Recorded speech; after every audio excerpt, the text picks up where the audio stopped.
Everybody don't talk at the same time. Coach, I'm kind of curious, what goes into, obviously Jarkel's from a big school, Ole Miss, but some of the other guys are from all over the country, different types of schools. I mean, what goes into kind of picking who you're going to bring in? I think one of the biggest things for us is we try to find fit. And we wanted to find some guys that, number one, fit the way that we're going to play. And then what's your needs? What kind of needs do you have for your program? And then from an academically and social standpoint, who can fit your university? And so we went out and identified 4 guys, transfers, including our freshmen, that, we felt like that could come in and contribute right away. We struggled a little bit at our center spot because we had such young bigs, and so we went out and got DJ Burns and Deshaun Mahorshik. And then obviously from a point guard standpoint, because we had transfers and I wanted an older guy there, we were able to go get Jarkel Joyner, and then we lost Jericho Helms, and we got a guy like Jack Clark, who we think can play multiple positions, forward positions. And so that's what happens. And, I think every coach in college basketball at the end of the year is trying to figure out what their roster look like. And how do you get to a point where you can put some guys out there. In my case, I wanted to put some older guys around Taquavion Smith to give him the opportunity to play freely. What was the pitch to Taquavion to get him to come back? I mean, so many guys leave, and you get this guy to stay despite the circumstances. It wasn't a pitch. I was just there to be very supportive of him. And, whatever decision he made, I was willing to live with. I think you would have to talk to him, but I think he got to the point where he wanted to be a guy that could possibly be a lottery pick. He decided that he wanted to come back. Now, of course, I was happy. I was one of the happy guys. It felt like it was Christmas. But as far as the decision, I had nothing to do with that. I was just very supportive. I was a shoulder to lean on if he needed one. Some teams have a motto or a tagline for the season based on either the players or the state of the program. Do you have anything like that going into the season? Yeah, we do. We talk about ART. ART stands for accountability, relentless, toughness, and together. And that's what we want to go by.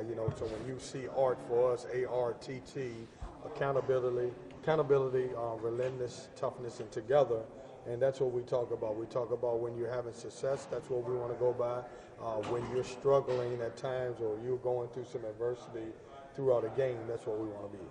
When you look at your group of guys this year, what are some of the main differences you notice between now and this point last season? Well, I'm too deep right now at every position, and we haven't, quite frankly, been that way for a couple years. Even the year where we were 9-8 and we won all of those road games. Remember, Devin Daniels was having an incredible year, and then he ended up going down. If you look at what I'm trying to get back to is my first 3 years here at NC State. We won over 20 games. We were 11-7 my first year. Beat a lot of top 25 teams, but we had depth. We could play fast. We could pressure you. We could get out in transition, and I'm trying to get back to that type of team. Coach, outside of the wins and losses, what would be a successful season for you and your team? Well, I think our guys compete. And so, I'm not going to say compete because that's what's expected when you play in our program. But, we want to get back to winning. We're not going to shy away from that. Winning is a great formula for success, and we want to be able to do that part of it. So, our mindset is we're just going to put our head down, we're going to work our butts off, and we're just going to play together and compete, and that's what we look for.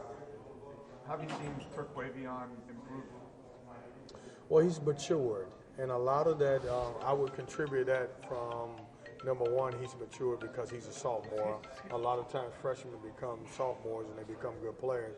But he did something unique that most people don't do as a freshman. He had such a great year, being able to go to the combine and being able to go and work out for so many different NBA programs. I think it's helped him mature. He's taken positive feedback, he's taken negative feedback, and certainly he's brought it back into our program, into his game also.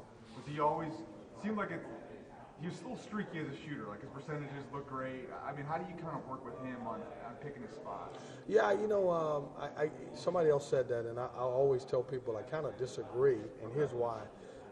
I put him in such a tough spot. Number one, a kid from high school that has to come in and play that many minutes. Number two, we didn't have a reliable, at that time, a post guy to throw the ball in there. So some of the shots that he took is because that's what I needed him to take, or we needed him to take in a game. I think you'll see a better percentage or more accurate shots because he's got other pieces around him now. You know, him and Sebron, you know, between the two of those guys, they took 27 shots a game. They had to. Then you add in Jericho, but we just didn't have enough experience around those guys to help win. Is there anything you did on a personal level to try to kind of refocus, re-energize in the offseason just to kind of get your head right for this year? I didn't do anything that I don't do normally. You know, I after the season it's over, I always go away and take a little time to myself and see where I can get better or, you know, reflect on some things that we really did well. And, you know, when I looked at the season, you know, I wanted more energy into the program.